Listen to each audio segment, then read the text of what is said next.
Welcome back to my channel and my garden, Rooted Goddess Garden. If you're new here, I'm in zone 9B, Houston, Texas, and this is my backyard garden. We have received a lot of rain.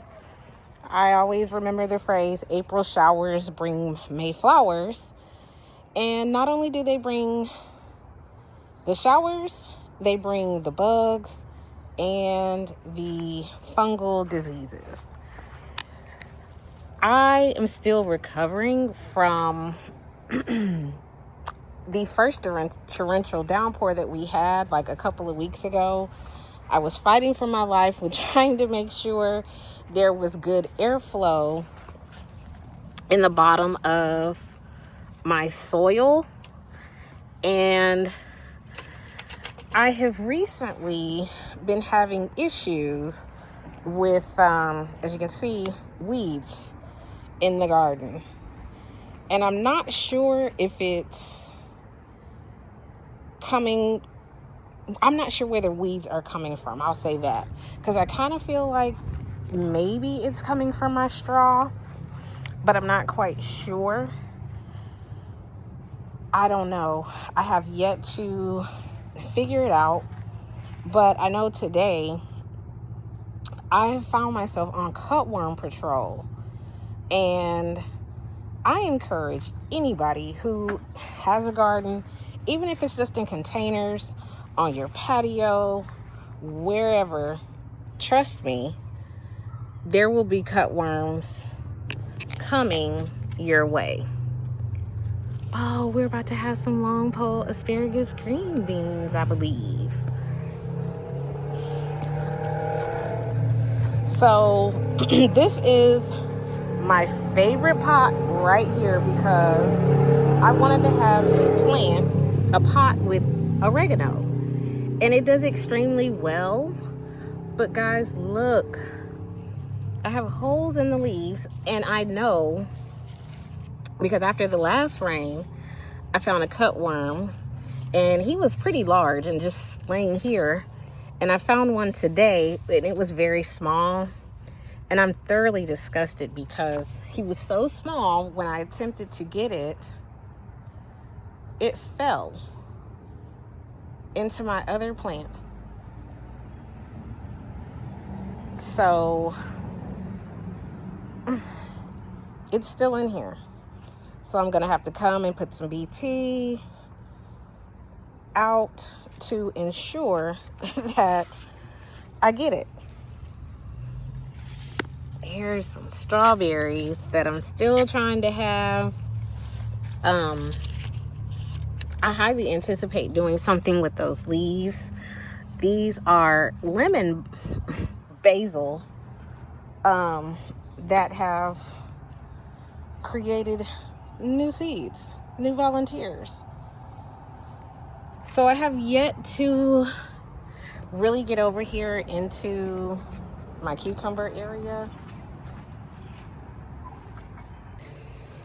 I have yet to figure out exactly what is going on, but I'm sure it's a watering issue. It's a bit of a fungal issue with this red container, with this pot, bucket, or whatever, vessel. Because it was doing really well and then it wasn't. So there's nothing else in here with it except for maybe this guy that's struggling. But I don't know. We'll figure it out for another day. Or maybe it could be this creating a nitrogen issue for me. Definitely will have to look that up. But I don't know. I'm only having one issue as far as my cucumbers go. And I haven't seen any lemon cucumbers yet. And that is kind of unnerving me. Because last year when I grew them, I only got a couple. And man, were they good. So I have big plans. But I have to beat the rain or wait on the rain. Here I plan on putting up a shade cloth to protect my ginger And the other plants in here are going to move around. I'm not sure where they're going to go exactly, but it's a work in progress. I have a borage, and let me tell you, this is not borage. This is Comfrey. And let me tell you something about Comfrey. I have this volunteer, and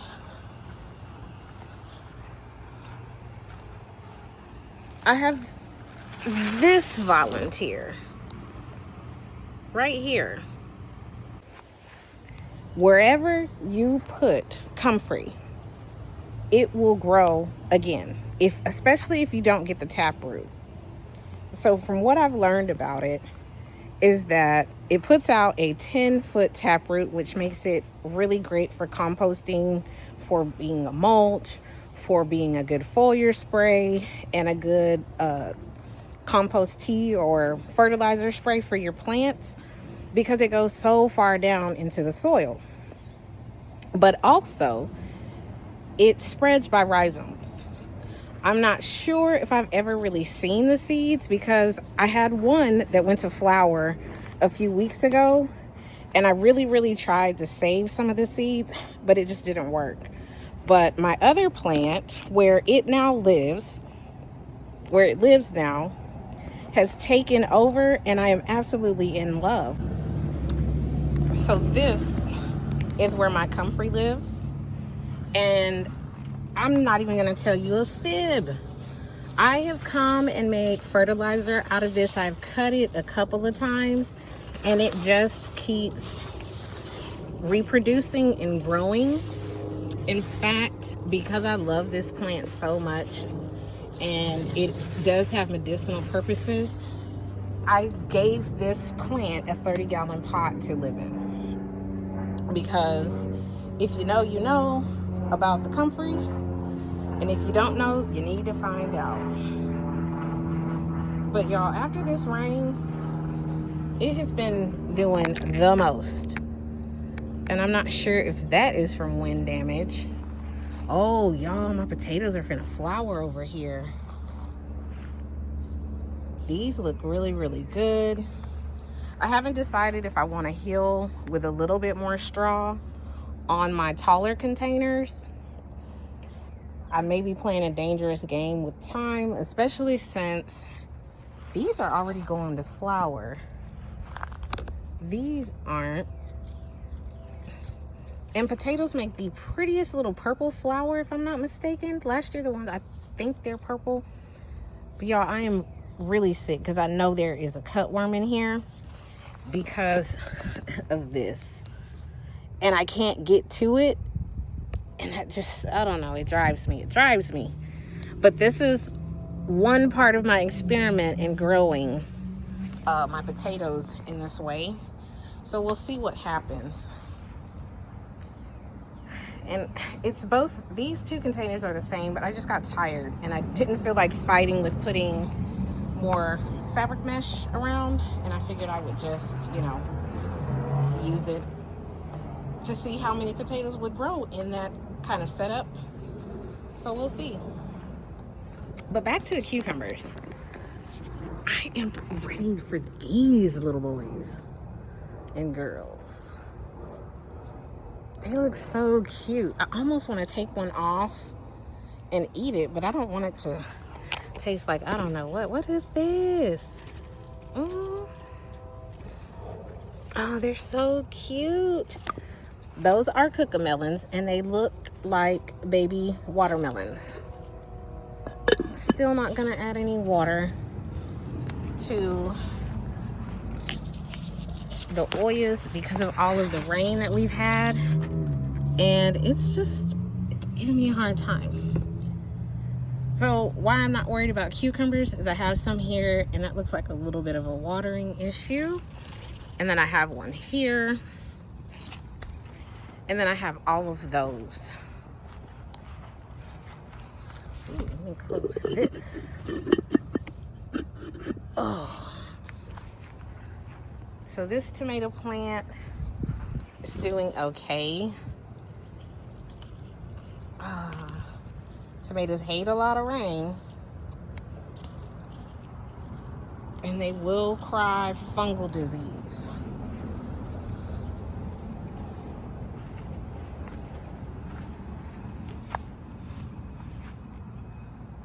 So here's that other irrigation project that I'm working on. Haven't finished it yet because I ran errands today, but I don't need it right now because everything needs to pretty much dry out. I'm impressed with the growth of my herbs. This is my herb area. And I kind of set it up so it would look messy like this. I have this vision of this in my head where I see it at the garden centers, and it looks so lush and beautiful when they do it. So I tried it too, and I have to say I'm excited about it. I hope the mustard seeds that I put in here produce, but I don't know. We'll see. It's just I have to wait and see.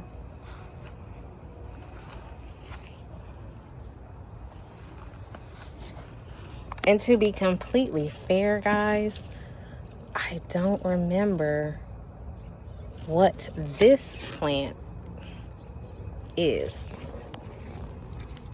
Because I had different varieties of basil. I had like a Russian basil, I believe, last year. And I don't know where all of my little tags went, but they've since been moved and or are gone. So I'll have to wait and see what it is.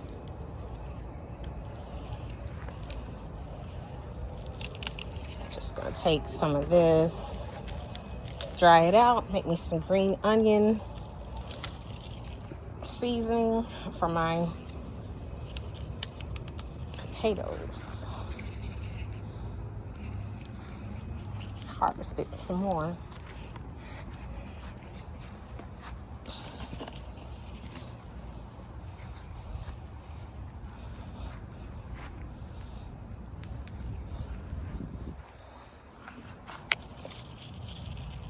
So I've been trying to get a lot better at checking the underside of the plants.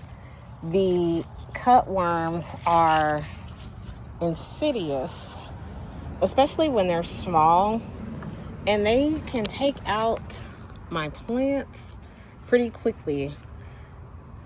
I kind of know when they're around because all of a sudden I have holes in my basil. I want to show you what aphid damage looks like. Because there's so much nitrogen that the peas are putting out or the long pole green beans are putting out, it draws the aphids. And the aphids especially love the asparagus green beans. And so they eat it, and it's making the leaves look like this because they're sucking the nutrients out of the plant. And it's still producing because it's all the way up here. So, lessons for next year. Did I learn it last year? Kinda. Did I forget? Yeah, I did. Oh, let's get some of these. Come on. Act like that. And I know with green beans, the more you pick them, the more they produce. So I definitely want to make sure I'm seeing what needs to be harvested so I'll have more.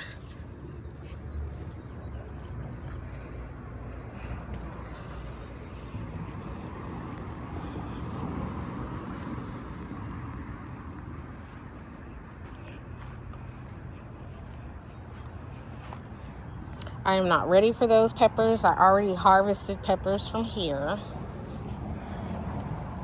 So my goal with my pepper plants is to not water them so much. Because there's so much water for them, they don't feel the need to produce any fruit. make any bell peppers or otherwise. So my plan, at least for now, is to let them kind of dry out. Went to the nursery and one of the master gardeners said I needed to stress the plant out.